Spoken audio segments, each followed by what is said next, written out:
அன்பு நண்பர்களே வணக்கம். நான் உங்கள் MC பிரகாஷ். டீ கடையில் 2 நண்பர்கள் சந்தித்து பேசிக்கிறாங்க.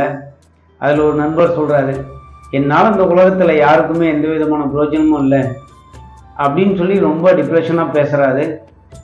அவர் அப்படி சொல்லிக்கிட்டு இருந்த அதே நேரத்தில் எதிர்க்க ஒரு குப்பை தொட்டியில் இந்த குப்பைகள் எல்லாத்தையும் பொறுக்கி வியாபாரம் பண்ணுவாங்க இல்லைங்களா, அந்த மாதிரி ஒருத்தர் அந்த குப்பையை எல்லாத்தையும் கிளறி தனக்கு தேவையான பொருள் எல்லாத்தையும் எடுத்து ஒரு சாக்குப்பையில் போட்டு போயிட்டே இருந்தார்.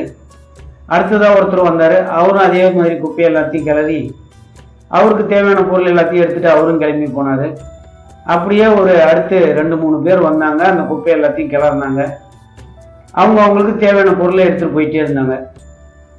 ஒன்றுக்கும் உதவாது அப்படின்னு நினச்சி நம்ம தூக்கி போட்ட குப்பையிலேருந்தே பல பேருக்கு வாழ்க்கை கிடைக்கிது அப்படின்னும் போது, மனுஷனாக இருக்கிற உன்னோட வேலை எவ்வளோ பெருசு அப்படின்றத சொன்னதும் அந்த நண்பர் புரிஞ்சுக்கிட்டாரு.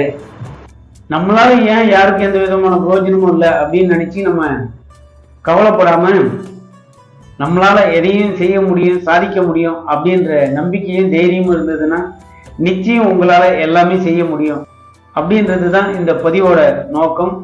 நன்றி. உங்கள் MC பிரகாஷ்.